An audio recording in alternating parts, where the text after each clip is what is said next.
edition of our The Officials podcast.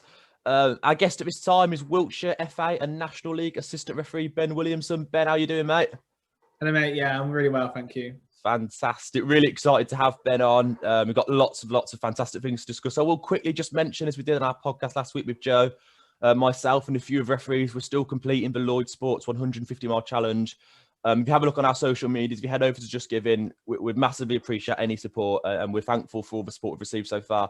But Ben, on to you, mate. Obviously, you know, National League assistant referee, you've achieved loads of things in your career, but stripping it back right to the start, what actually got you into refereeing?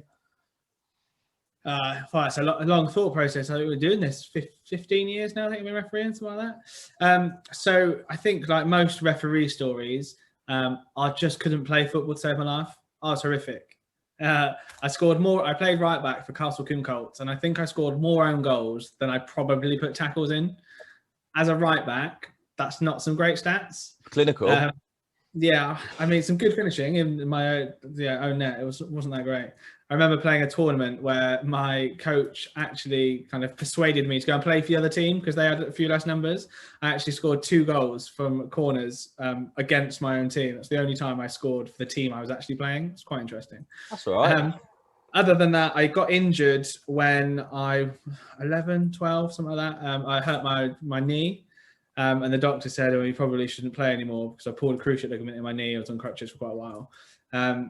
So I stopped playing, and a local legend in the refereeing world, Paul Knowles, got hold of me and said, "Why don't you come and do a referee's course?"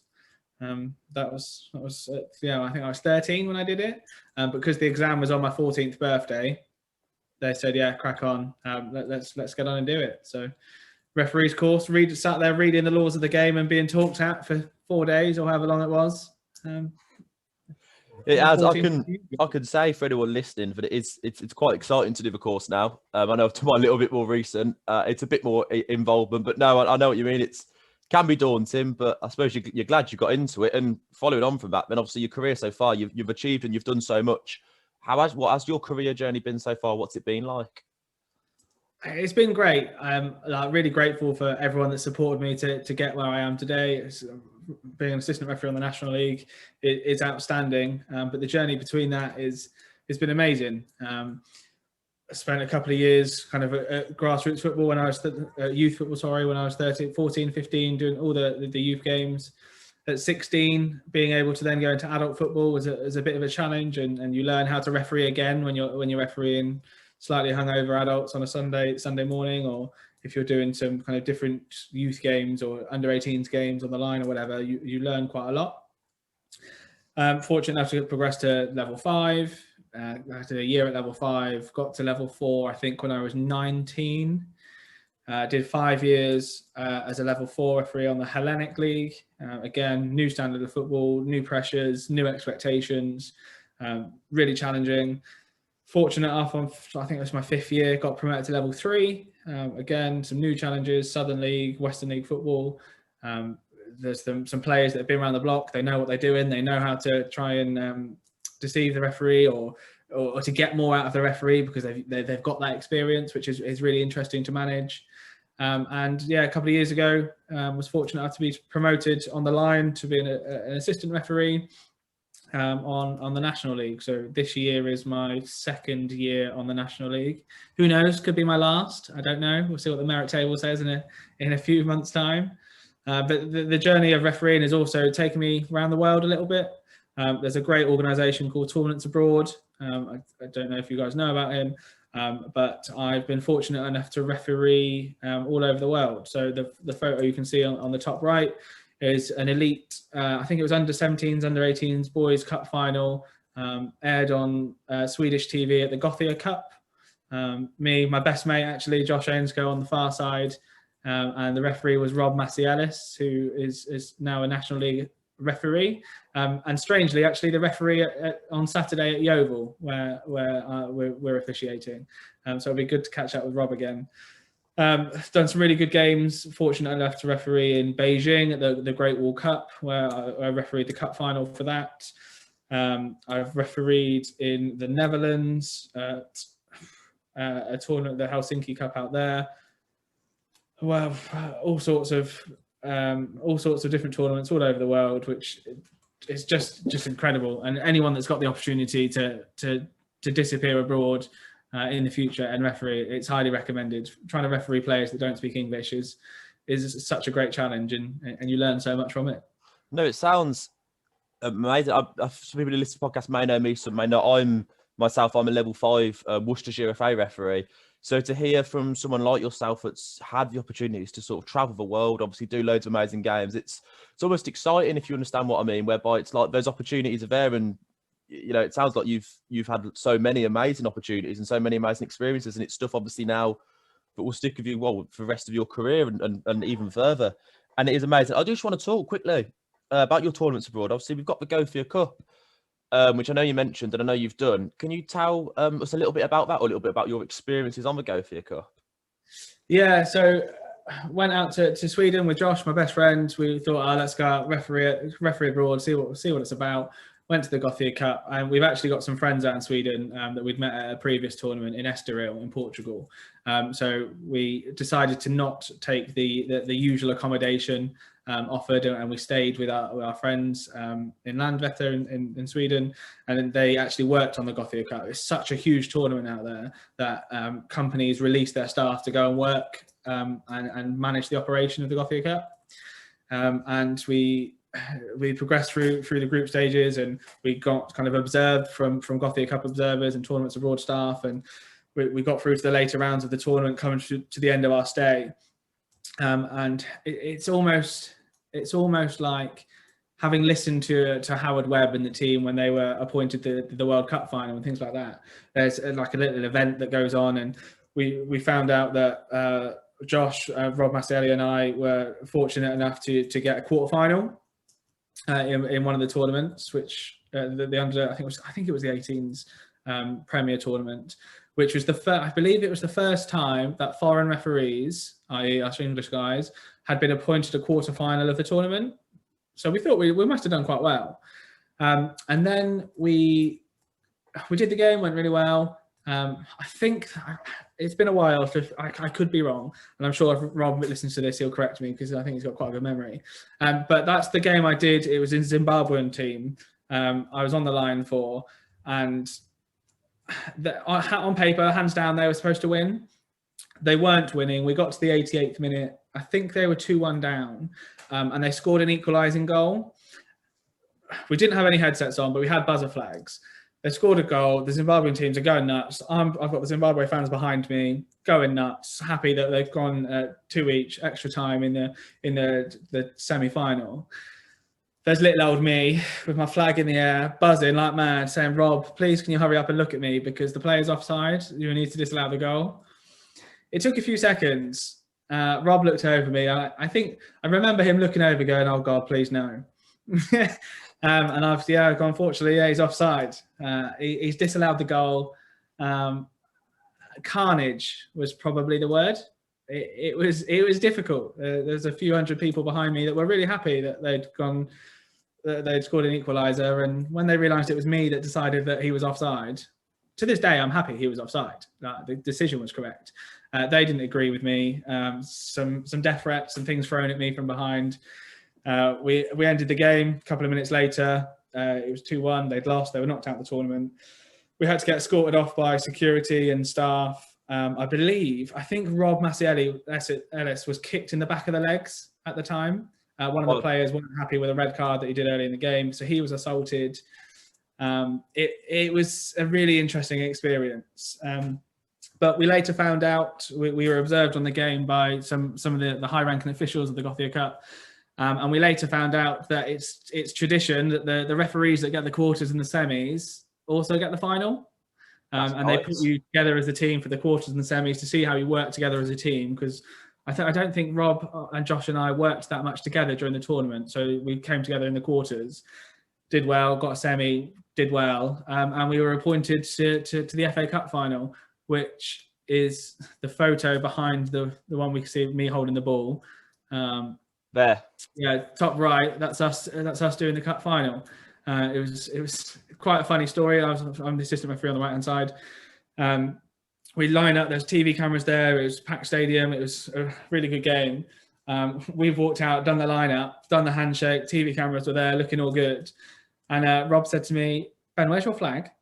And I'm like, "I've got it in my hand." I looked down and someone, for a joke, had pulled off the screw top, and I actually just had the stick. I didn't have any flag on my stick.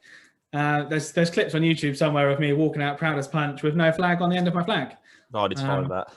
Probably highlighted the tournament, cup final, walking out and looking stupid. So was that all those incidents? Did they all happen during the same tournament? So obviously the incident with the Zimbabwe team, obviously the same tournament. There was the final that I had no flag. It was the semi-final, the Zimbabwe team. The quarterfinals, I don't remember, so it must have gone all right. Quarterfinal was okay. Quarterfinal, yeah, nailed it in the quarterfinal. Well, that's good. Semis and final was good fun, but great to referee abroad. Different heat levels, different kind of amount of games. You do 2 or 3 games a day, swap around different roles: referee, assistant, fourth man. You make some lifelong friends. I still speak to people now that I met in Portugal, Estoril, 5, 6, 7, 8 years ago.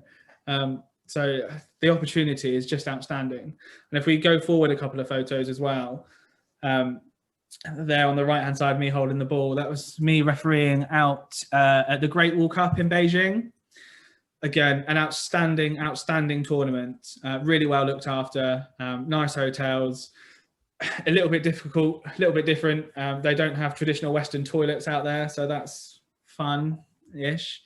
But fortunate, I was selected to referee I think it was the under-18s cup final, which was, again, the first time a foreign referee has been appointed the final of that tournament. So really fortunate enough to do that. I had, in the cup final, I had 2 Chinese assistants that didn't speak a word of English. So that was fun. I was fortunate enough that'd be a tough one if they called you over for a decision to discuss. Wow, you say that. So it was 2 Australian teams in the final. And annoyingly, one of the teams was staying in our hotel, so that wasn't ideal. But it was 2 rival Australian teams that were out there that hated each other. So I refereed it. We had a mass con in the 30th minute. It went nuts. They all came together. There was a bit of fighting, etc., etc. And I just had 2 Chinese assistants going, "Oh, red," pointing at people. I'm like, can't do that. We've got to try and finish the game. So we took their advice, and much as I could, spoke to my 4th official, who was from Wales, and I was like, "I'm going to need some help here. What are we doing?" I said, "I've got a red for him, and 2 yellows, 2 yellows." He went, "Yeah, nailed it." And then free kick that way. Let's get on with it. Did it.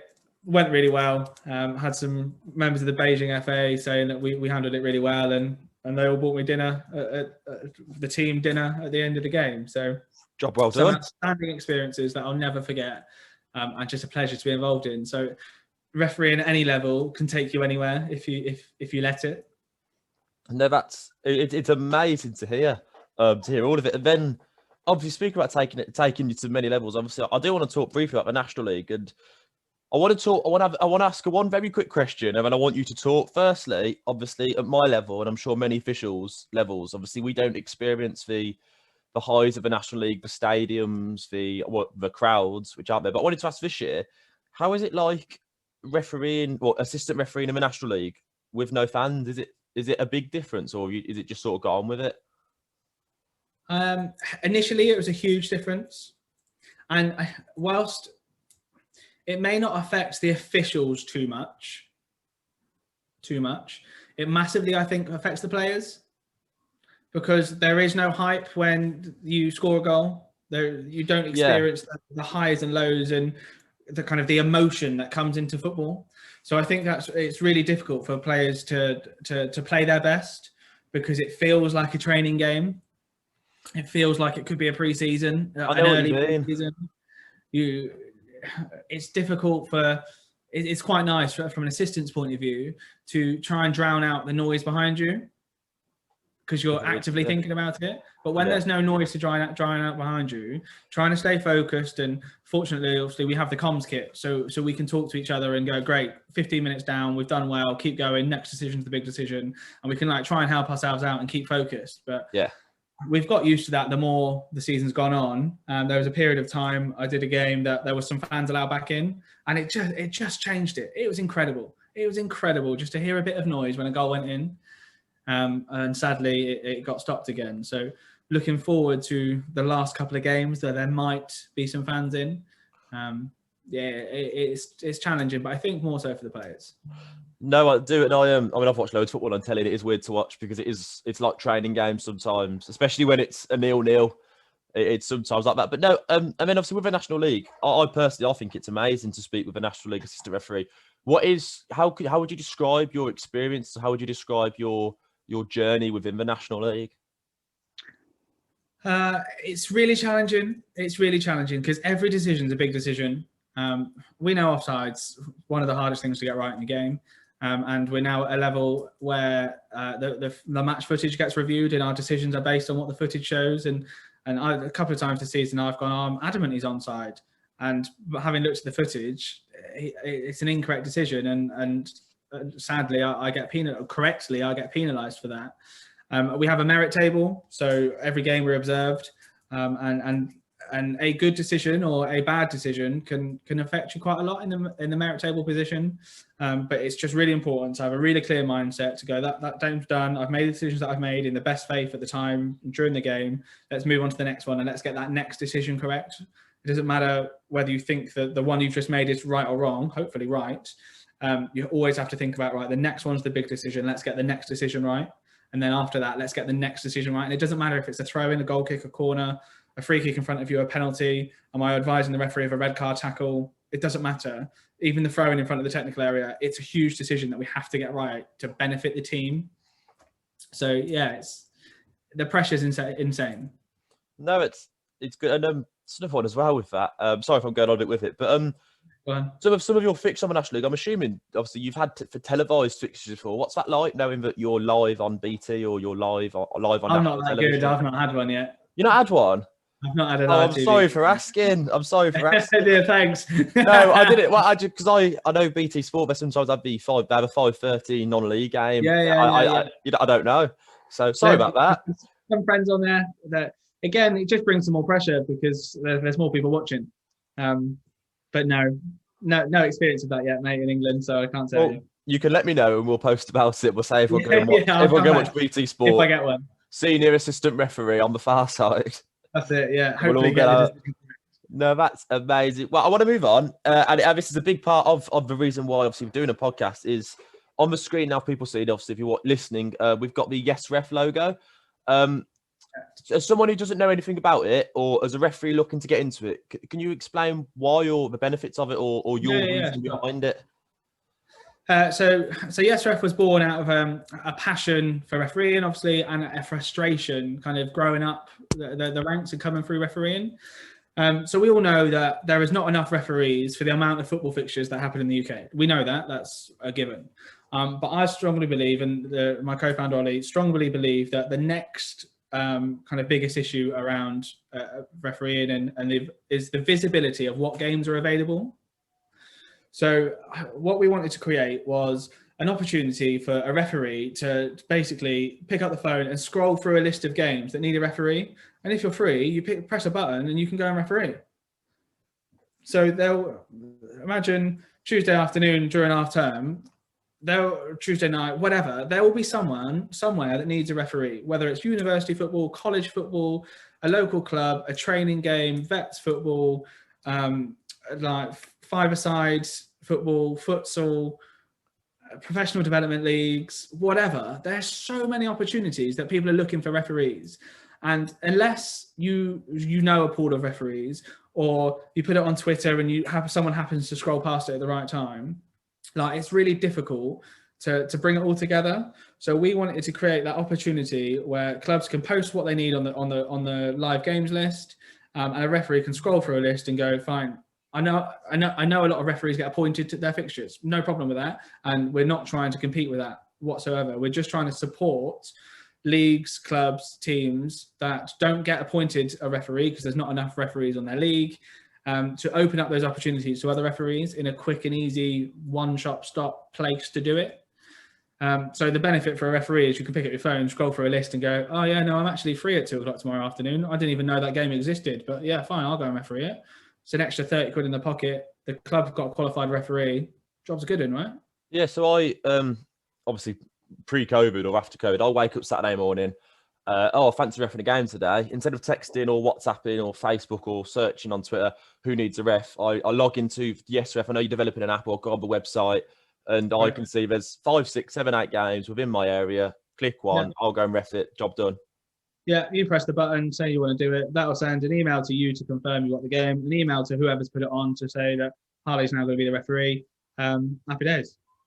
So and it's really really the club, Facebooking, Twitter, tweeting, emailing, phoning, loads of different people that they've got in their book. It'll just take a few seconds, stick it on the app. The app's in development, stick it on the app. Referee gets a notification if they're in a certain area based on obviously preferences, etc. So we're trying to build it in to be smart.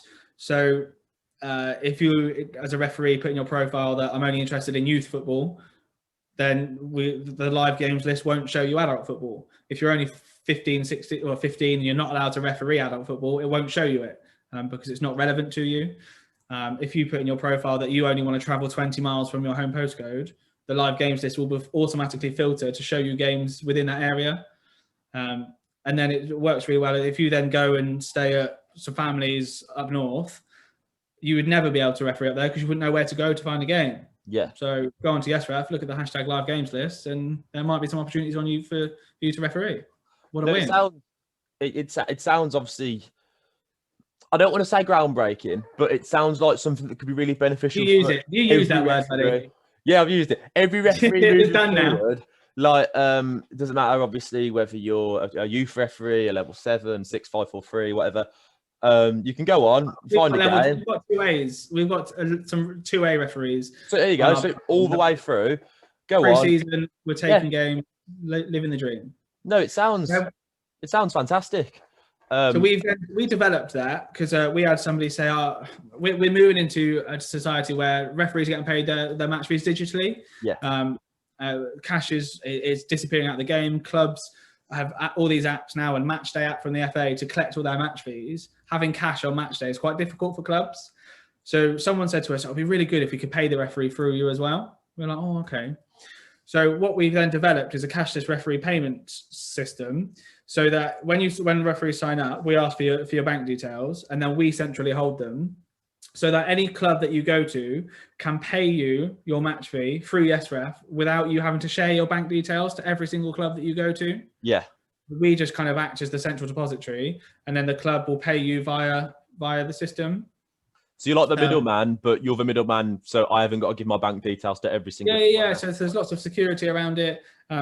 We've had referees saying that if somebody at the club knows their name, knows their bank details, knows their address of where they're traveling from, they've got a mobile number for them. Actually, that's quite a lot of information that's being passed to people that you don't know. I know, yeah. So we can securely store all of that.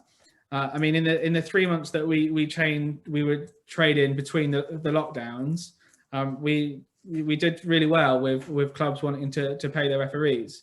And as we develop in the product, we've had universities approach us. We've got inquiries from lots of other leagues. We've had somebody in America saying, "Oh, can we pay our referees out here?" It's going really well. So we want to use, back in the day when PayPal was a new thing, people say, "Oh yeah, just PayPal me the money."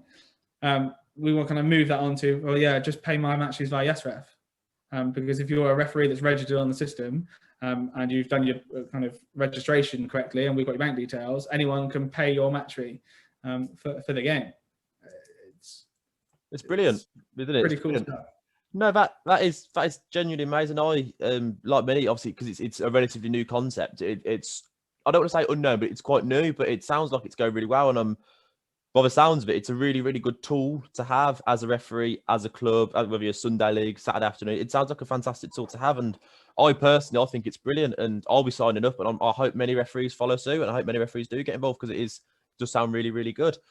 But no, so moving on from that, obviously, your career so far, you've done loads of fantastic things. Obviously, you're developing an app with YesRef. What's next for you? Obviously, just you as Ben. Take away YesRef, take away the National League. What's next for you in your career? Or what do you want to happen What's next for me? So I'm quite passionate around I'm a tutor in Wiltshire. I like to mentor referees. I observe at grassroots level. So I would just like to, if I can support somebody to go and have half of the experience that I've been fortunate enough to have in football, absolute dream come true. Like, to mentor somebody from doing their tutor course. There's some referees I still speak to now that I tutored a couple of years ago, to get them to a stage where they go, oh, Ben, I'm going to go and referee at the USA Cup, or I want to go to the IBA Cup in Estoril this year. What do you think? And for them to go and have an amazing time and come back and say, Ben, that's the best decision I've ever made to go and referee out there. That would be pretty cool for me. And equally, being a tutor, I want to tutor the next Premier League referee. So I want somebody that in Wiltshire that I've tutored to get onto that Premier League list, because I'm not going to make it, and be like, yeah, it was me that did his referee course. I remember when I told him off for the way he cautioned somebody or changed his technique or whatever that is. You've had an impact. That'd be pretty cool. No, honestly, that's lovely, and it is amazing to hear. That obviously, that your ambition is that, yeah, you know, I want to do well, but I want to help other people do well, and it is fantastic to hear. So what we'll do is I'm nearly 30 now, mate. I think I've done my bit. I'm nearly 30. Like, somebody else needs to get higher than I can get. Oh, don't say that. I know loads of officials in their 30s and 40s that we all dream about doing the World Cup final, don't we? We all dream about it, and it's a goal for everyone to be as high as we can go. Goes back to my comment earlier. The next decision is the only thing you need to worry about. Don't worry about, oh, I need to get Football League, I need to get Championship. You need to get the next decision right, because if you get the next decision right, your mindset will be really good, and hopefully you'll get the next decision right. And you keep getting decisions right, your observer marks are going to get better, your merit table position is going to get better, and when the time is right, you'll go to the next level. If you get that next decision right again on your new level, guess what's going to happen? You're going to do all right. No, that is, and I was going to ask you about one piece of advice, but by the sounds of it, get that next decision. Oh, there you go. Right.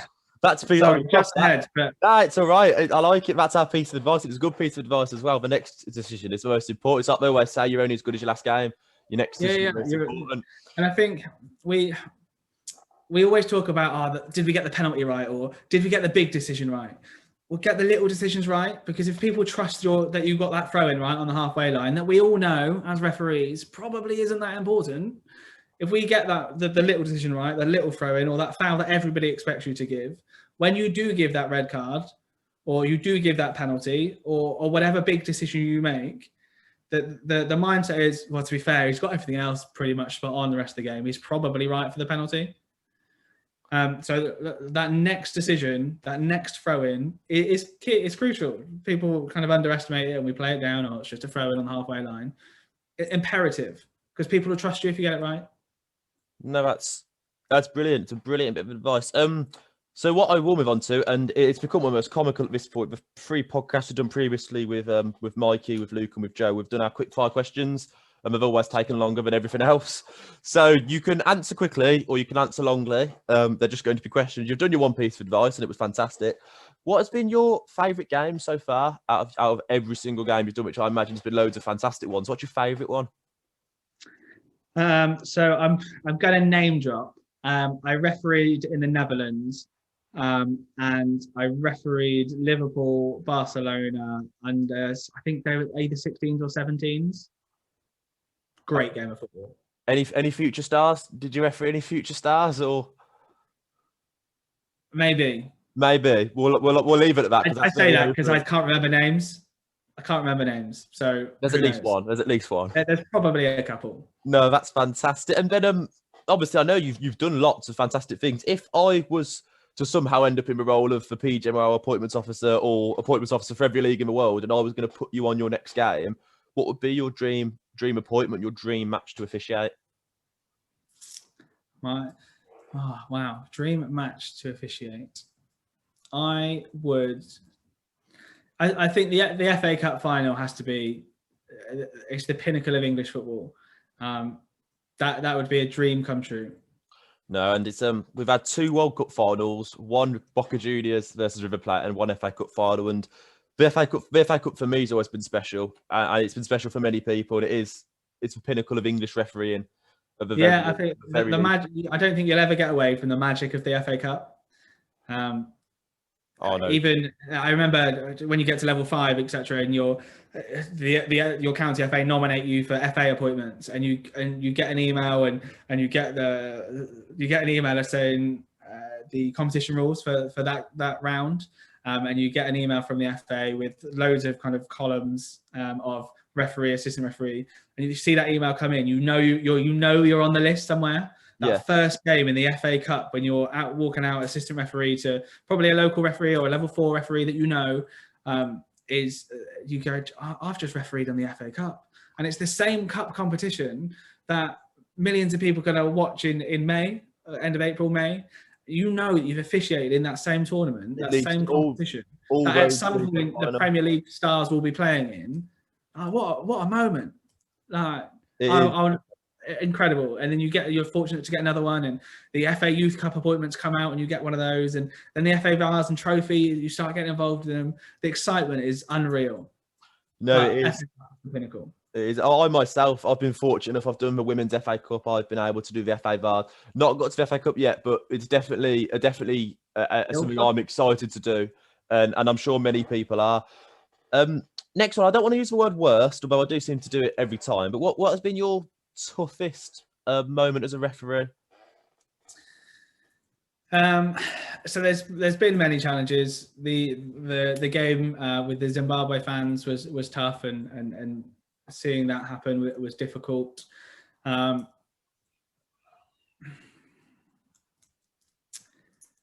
It's really difficult. I've refereed all over the place. I think when you make a decision wholeheartedly, think you're correct in the game, and it has an effect on the game because either you've given a penalty or you've sent somebody off or whatever. There's a couple of occasions where I've seen some match footage, or I've found some highlights on YouTube or whatever, and to realise that you're wrong is really difficult, especially for me because I love being right.